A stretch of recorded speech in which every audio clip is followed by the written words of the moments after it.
Assalamualaikum warahmatullahi wabarakatuh, akhi. Selamat berjumpa kita kembali pada kelas 8 ya. Sudah tidak terasa, alhamdulillah bersyukur kita kepada Allah. Baru kemarin antum semua kelas 7, kemudian dipulangkan karena wabah.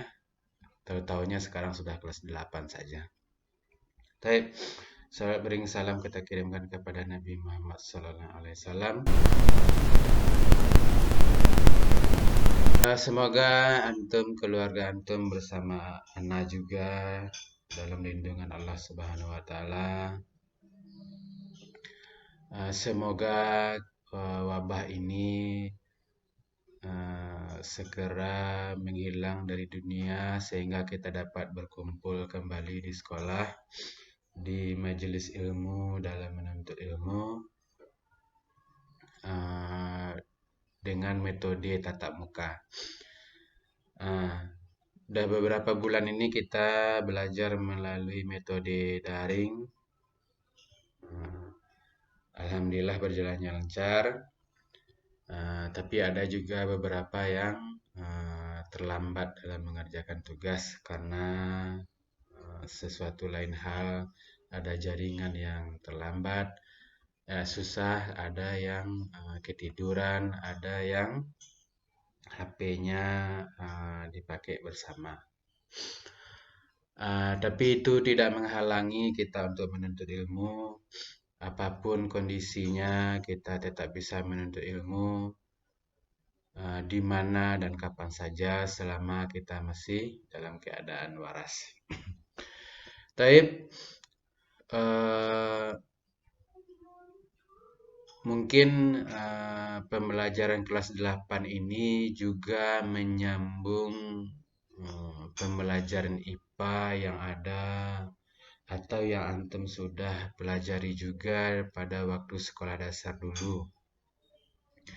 Karena materi kita sekarang untuk yang pertemuan pertama ini adalah sistem. Taib, akhi, tanpa memperpanjang mukadimah ya, kita lanjut saja materi kita untuk pertemuan pertama ini ialah gerak pada makhluk hidup dan benda. Dua yang akan kita pelajari. Pertama, gerak pada makhluk hidup. Yang kedua, gerak pada benda. Kita lihat yang pertama dulu, gerak pada makhluk hidup. Nah, tumbuhan juga melakukan gerakan sesuai dengan rangsang yang diperoleh. Rangsangan tersebut dapat berupa bahan kimia, suhu, ada gravitasi bumi, atau intensitas cahaya yang diterimanya. Bagaimana pula tumbuhan bisa dikatakan bergerak? Kita lakukan percobaan dengan gambar saja ya. Baik, kita lihat pada gambar. Sebenarnya hewan juga bisa bergerak sama dengan manusia. Kalau kita lihat sekarang burung terbang, ya, burung terbang menggunakan sayap. Berarti dia bergerak. Kemudian tumbuhan putri malu, apabila dia disentuh akan mengatup. Nah, apabila dia kena suhu yang agak panas, dia akan membuka kembali. Coba antum lakukan di rumah atau di tepi jalan yang ada putri malunya. Gerak menutup daun tumbuhan putri malu merupakan tanggapan terhadap rangsang. Arah menutupnya daun putri malu akibat rangsang adalah tetap. Jika daun putri malu dikenai rangsang, maka akan terjadi aliran air yang menjauhi daerah yang terkena rangsang. Adanya aliran air ini menyebabkan kadar air di daerah yang terkena rangsang berkurang, sehingga tekanan turgornya mengecil. Akibatnya, daun putri malu akan menutup dan tampak seperti layu. Tekanan turgor adalah tekanan yang disebabkan oleh isi sel terhadap dinding sel pada tumbuhan.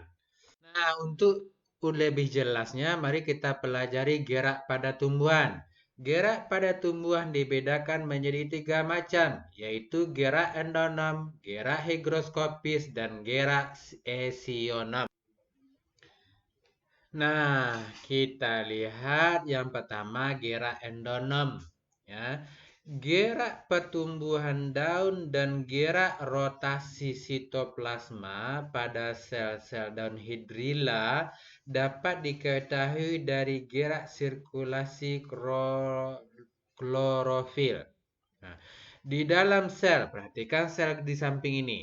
Gerak ini terjadi secara spontan dan tidak diketahui penyebabnya atau tidak memerlukan rangsang dari luar. Gerak yang demikian disebut dengan gerak endonom. Apa itu gerak endonom? Gerak yang terjadi secara spontan dan tidak diketahui penyebabnya dan tidak memerlukan rangsangan dari luar. Rangsang pada gerak endonom diduga berasal dari dalam tumbuhan itu sendiri. Nah, gerak higroskopis namanya higro berarti dipengaruhi oleh air, ya. Dipengaruhi oleh kadar air. Nah, ini antum catat ya. Berarti higroskopis itu adalah gerak bagian tubuh tumbuhan karena pengaruh perubahan kadar air di dalam sel sehingga terjadi pengerutan yang tidak merata. Apabila bungkus dari biji-bijian itu kekurangan air, maka dia akan mengelupas sendiri atau membuka sendiri. Nah, itulah yang dinamakan gerak higroskopis karena perubahan kadar air. Kita lihat gerak tumbuhan yang ketiga yaitu gerak esionom.